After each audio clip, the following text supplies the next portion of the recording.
Well,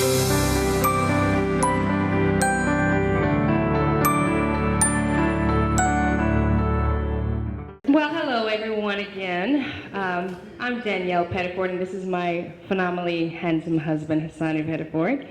And we've been married 12 years, going on 13 years this October. And we've got 4 girls, and ages 11, 10, 7, and 5, all girls.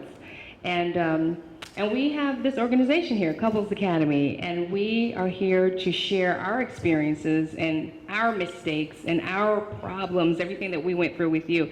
You will find during this session that you'll know all my business by the end of this session, because I'm an open book, and I believe every hardship that I went through was meant to help you get through yours.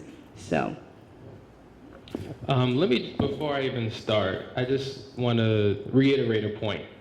That we have spoken many places, many organizations, a lot of churches, both in the States, outside the States. And I have never, ever, ever, ever, ever had a pastor sit in on a session before. That's never happened.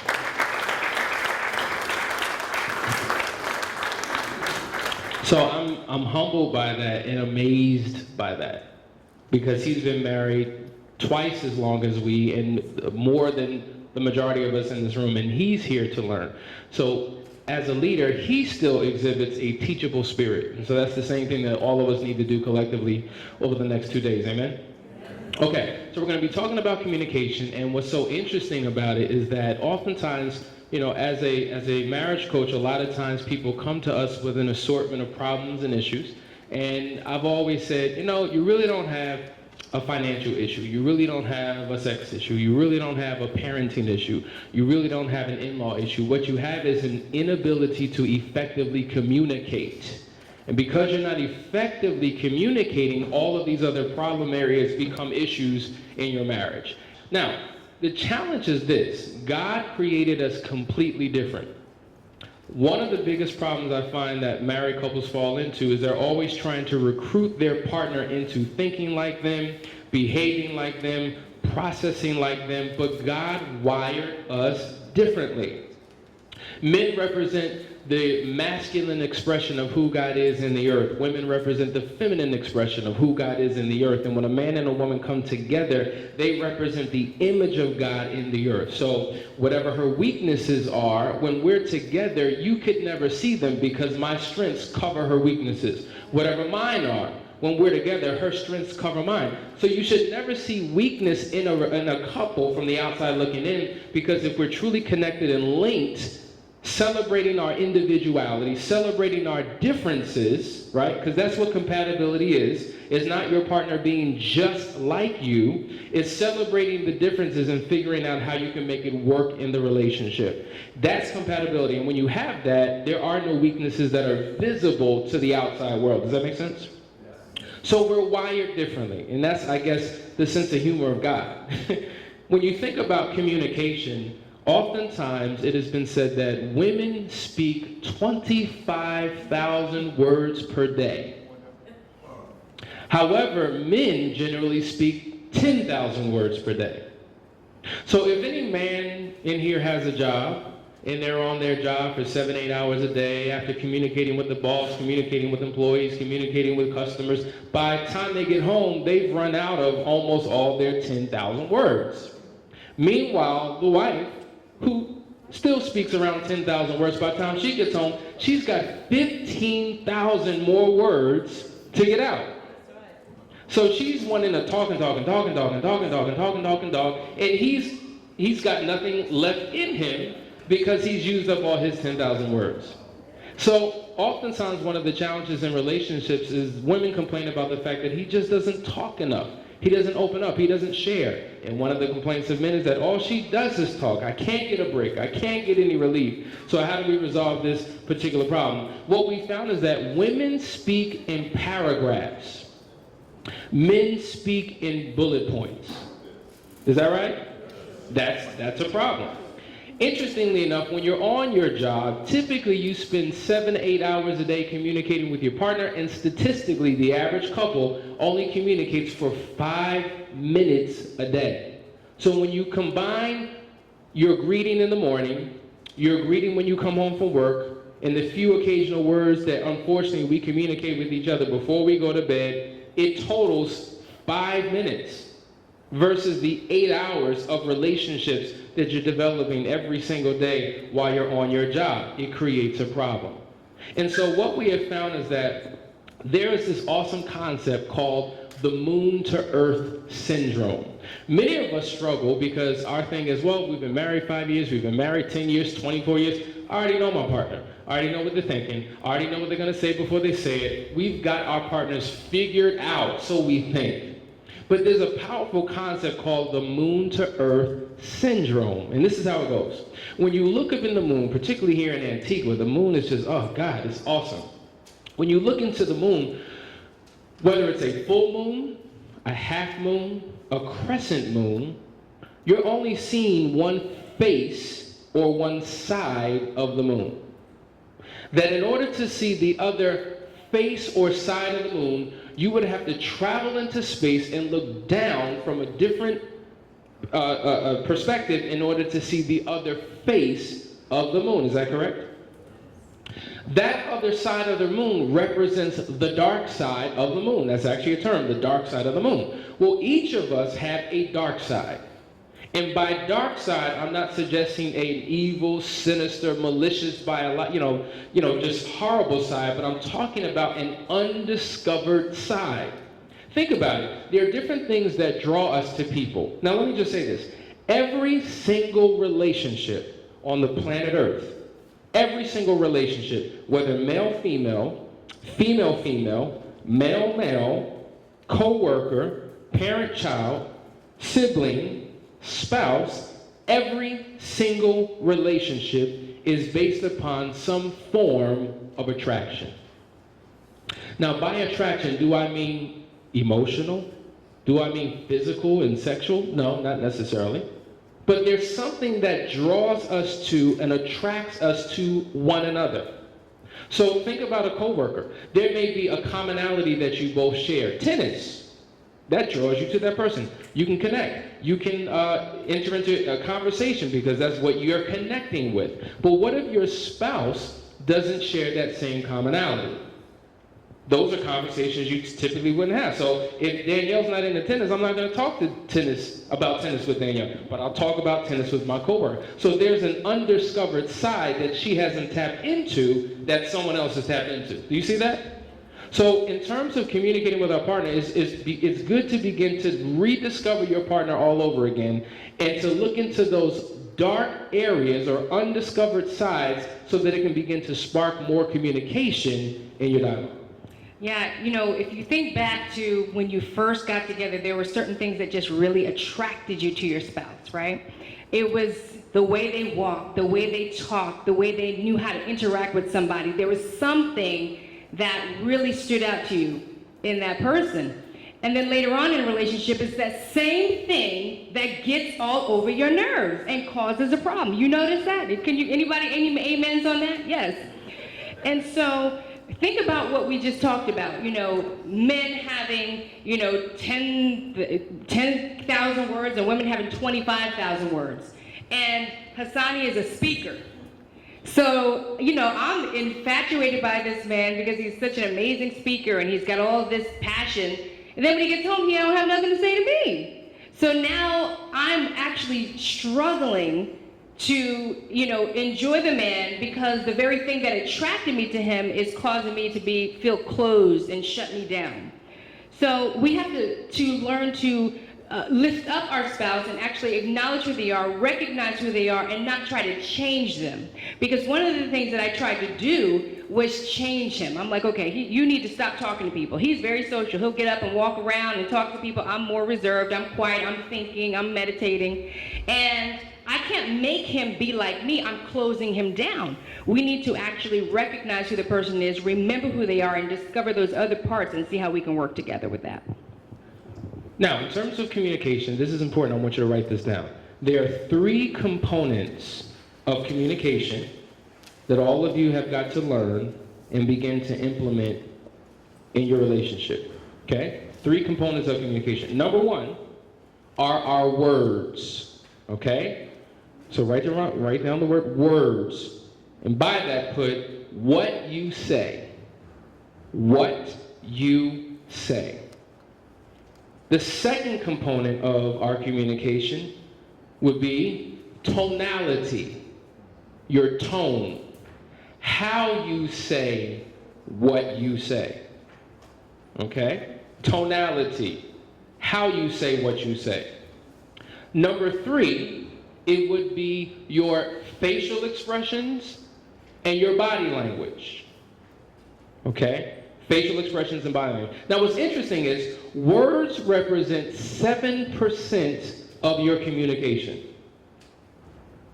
Tonality, how you say what you say, represents 23% of your communication. Interestingly enough, facial expressions and body language, that represents an overwhelming 70% of your communication. So all of you individuals that say, well, I'm an excellent communicator. I articulate, I'm very clear on what I have to say, I get my point across, they know before the conversation's over what I mean, that's only 7%.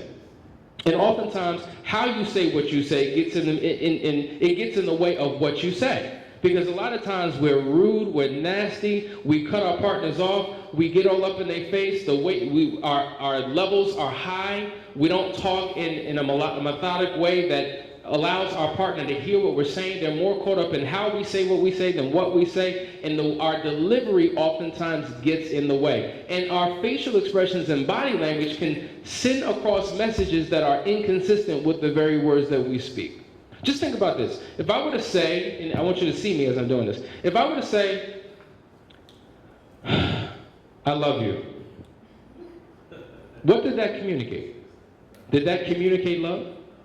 So my words were, I love you, but that's only 7%. But my facial expressions, my eyes went up, I rolled my eyes, I huffed and puffed.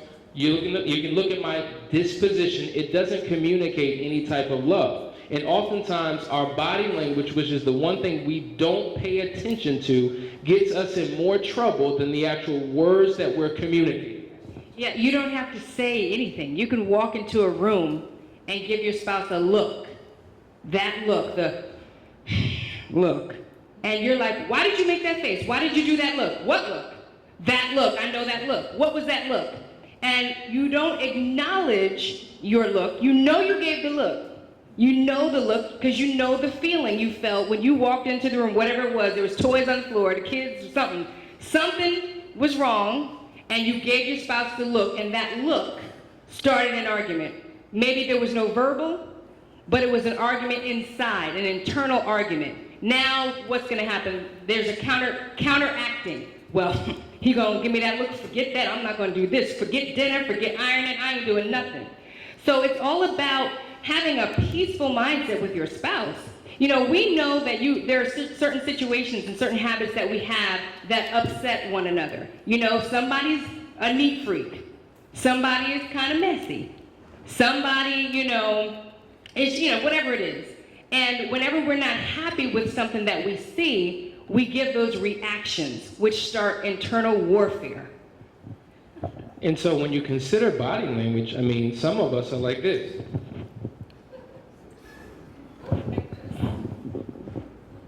Right? And you could pick up what's going on when you observe couples just by their disposition. You can tell on a Sunday morning, you know how you are fighting all the way to church, and as soon as you step out there, praise the Lord, grace and peace, how you doing? Right? So you put on this air as if everything's all right, but the moment you sit down in your pew, you can just observe and see it on people. Body language, facial expressions. So that's something you want to begin to work on. What we found is that a lot of our communication is drenched, soaked, and saturated in our individual personalities. And what we find is that generally speaking, if I were to overly simplify it, there are generally 2 types of personalities that enter into the way in which we communicate. We have what we call peacekeepers and peacemakers. I'll explain the difference. A peacekeeper is an individual who wants to keep the peace. They don't want to fight, they don't want to argue, they don't even want to address the issue because they know if we talk about this hot button issue, it's going to result in a fight. And to avoid fighting, I want to avoid the conversation altogether. So what do? I verbally and emotionally shut down. Right? And so even though the issue is mounting and mounting, and we have a tendency to sweep things under the carpet, that carpet gets bigger and bigger and bigger. And so every time we step into that room, we're constantly tripping over the carpet because there's all of these unresolved issues. And somehow we think, well, if we don't address it, it'll just go away. But it never goes away. It builds up over time. And then we have what is called the peacemaker. This is the individual that wants peace as well, and they will do anything and everything that they have to do to get peace. So that if that means we need to address the issue right now, we got to talk about it right now. I don't care if it's 2, 3 o'clock in the morning, you got to wake up at 6 o'clock. I don't care if we're out in public at a restaurant and everybody can hear what we're talking about. We need to address this issue now. So a peacemaker will go to war to get the peace that they want. Yeah, okay, so that's the peacekeeper. I'm sorry, the peacemaker, and I'm the peacekeeper. Now, peacekeepers are dangerous. Why? Because it could be something that happened 2 years ago. It could be something that happened 2 months ago. It could be something that happened 2 minutes ago. And we don't deal with it. So what we naturally do is we put it to the side. It could be you're in a room with somebody and they're just getting on your nerves. And you're just, I'm gonna tone it down. I'm not gonna say anything. I'm not gonna acknowledge it. And then they say something, and you just blow up. And that's what happens. Like that rug keeps on getting raised up because you keep shoving things under the rug instead of being transparent and just dealing with it. And then what happens? You trip over that rug, and you explode on somebody. So this could look like, a month ago, your spouse said something to you when you were out to dinner that really offended you in front of another couple, and you never said anything about it. And then today, he didn't wash the dishes, and you blow up. You always do this. Last month, when we were out to dinner, you said X, Y, and Z. He's like, where did all this come from? So you have to, we as peacekeepers have to constantly pull the person to the side and say, you know what, this hurt me when you did this offended me when you did this. Deal with it as it happens, otherwise it just keeps mounting up and then you have that problem. Now talk about what the peacemakers have to do. The peacemakers have to understand rules of engagement, right? Because not every time is the most appropriate time to engage in a conversation. Not every place is the most appropriate place to engage in a conversation. And so to be respectful of your partner, see, we're the type of people who generally, listen, if I feel something, I'm gonna say it right now. I can't wait till, an hour from now. I can't wait till tomorrow because I gotta get this thing off of my chest right now. And so what that does is it punishes your partner, it traps your partner, it embarrasses and humiliates your partner because you are unaware of your own surroundings. You become oblivious to the rest of the world because you need to deal with this issue right here, right now. So understanding rules of engagement, and we'll talk about that a little bit later, is critical when it comes to communicating. Now, by a show of hands, just being honest and transparent, is just you and I in a room. How many of you are peacekeepers? Who are the peacekeepers in a relationship? Raise your hand up high so I can see you. All y'all got problems. How many peacemakers do we have? Now, what's interesting, in most cases, there's usually one of each in a relationship. You generally don't have 2 peacekeepers. You generally don't have 2 peacemakers. It can happen, but usually it's one or the other. And that causes a conflict. Because when peacekeepers and peacemakers are operating in their extremes, nobody wins.